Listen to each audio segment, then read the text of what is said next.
I did want to bring our attention to an ACLJ topic. You know, the ACLJ fights around the world for the rights of Christians and for Christian families. And Cece, why don't we start at the beginning for this case? Again, this is pretty intense. For those who are listening, little ears that are listening, this does involve, some pretty intense, violent situations. Horrific crime. So I just want to always make sure, I know a lot of people listen with their kids, especially during the summer, that you're fully aware before we get into this. So that's your warning. Let's go. Tell us about what this case is. We do, as you know, we do a lot of international, work on behalf of persecuted Christians. But in Pakistan specifically, we have an office there, a legal office. And so we take these cases on. And in this case, we had our client, it's the family of a Christian man, Shahzada Shahbaz. And in this situation, there were two Muslim men that just decided that they wanted his property. It's a property that they think has worth and value. And so they just decided they were going to take it. And this is a property that had been in their family for half a century. And so, there wasn't any kind of misgivings of who owned the property. Mm-hmm. So, of course, there are arguments that happen. And, of course, the Christian man is not giving up his property. And so literally these two Muslim men go to his house and beat him up and hit him in the head with a brick and kill him, leaving behind his wife and 4 precious daughters. He's murdered because he won't just give these Muslim attackers his land that, again, has been in his family for half a century. So in Pakistan, what's interesting is when a criminal case is brought, it's not just the prosecutor or the state that's going to go after the perpetrators.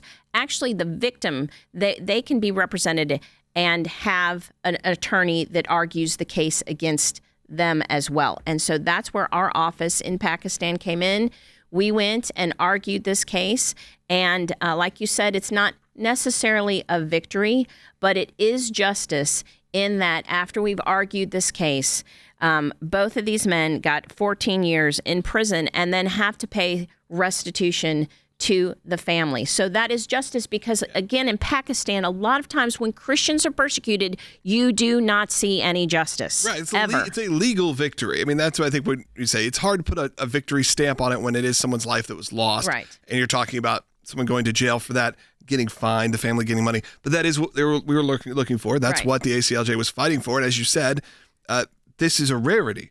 It's why the ACLJ needs to be involved there because most of the time, probably, likely, a Christian is attacked, is murdered, this kind of thing happens. And especially if it's run by a male, as you said, a Muslim male, maybe a slap on the wrist. Right. And sometimes not even arrested, that they're not, like nothing happens. There is no justice from beginning to end. And so the fact that usually when we get involved, we can make sure that, they are arrested and that there are crimes brought against them and that we do go to court and we actually receive justice. We need a global sense of how everything works. I do see some of the comments going, how can it only be 14 years? But again, you're not talking about the United States of America here. And I will say also, we're appealing that. Okay. So because we think that the sentencing should be longer, and so we are appealing that because we're asking for a longer sentence when you intentionally murder someone. I agree. 14 years is not long enough, and our office there agrees, and we are filing an appeal. And to contrast that also, because our work, we are fighting for persecuted Christians, we have Shahzada Masih, who has been on death row for alleged blasphemy, where it was, and we've been over this on the show, where a neighbor asked him about Muhammad, and he said, I don't know, but my uncle always says negative things when he hears the name Muhammad. And they then went and got a blasphemy charge against him, and he was sentenced the death penalty for that. This, if you kill a Christian man, we have to fight in court to get a sentence of 14 years, and we are going to continue to fight to get an enhanced sentence there. But it does show that you're up against a very big task when you are fighting for persecuted Christians in Pakistan, because they are not treated the same as the Muslim population. That a 14-year sentence for murder is significantly more lenient than an alleged blasphemy charge against a minor who's given a death penalty. And we are still fighting in that case. The Supreme Court has heard the appeal, or has accepted the appeal, rather. And it has been docketed. Their court system, the docket isn't as rigid as it is in the United States of here's your day, you will be heard. Yeah. So the first docket date, they had to give a continuance essentially that it will be heard later. But they have accepted the appeal for that who, when he was a minor at the time, is now older. He's been in jail for years on death row. And so we are still fighting in that case. We are fighting these cases to get justice for the persecuted Christians in Pakistan. Yeah, and the ACLJ continues that fight. This is not over. And the fight in Pakistan, I know, again, it's sometimes hard because we get so involved in what's happening in our own country. And look, we should be. We should be focusing on the majority of the ACLJ work is certainly happening within our country.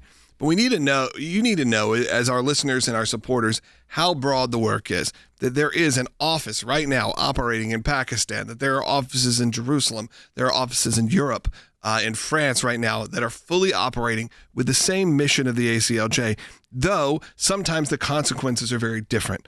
When it comes to religious persecution here in America, yes, obviously that is happening, especially maybe happening more than it's been happening in a long time. But a lot of times this does not involve murder, right, or it doesn't involve death penalty type situations. But the ACLJ, through the generous support of all of our ACLJ supporters, donors, and champions, we're able to continue that work and really have worldwide reach.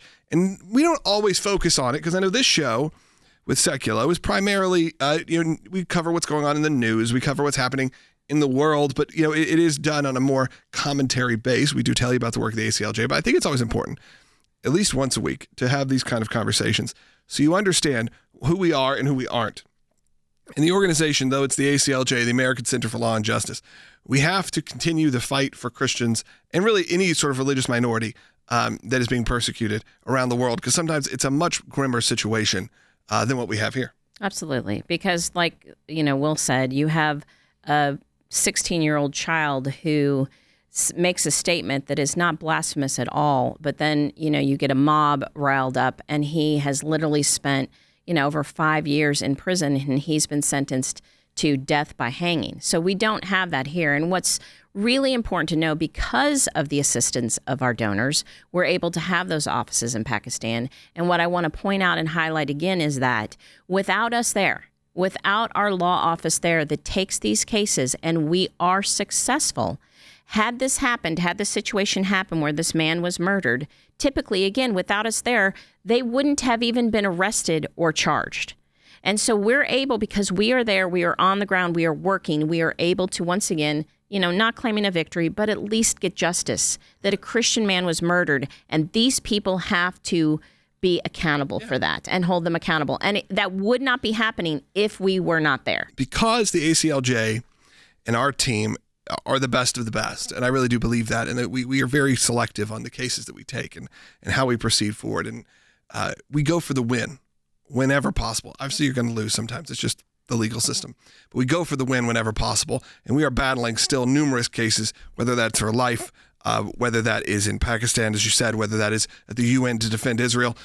None of that happens without the support of our ACLJ donors, ACLJ champions.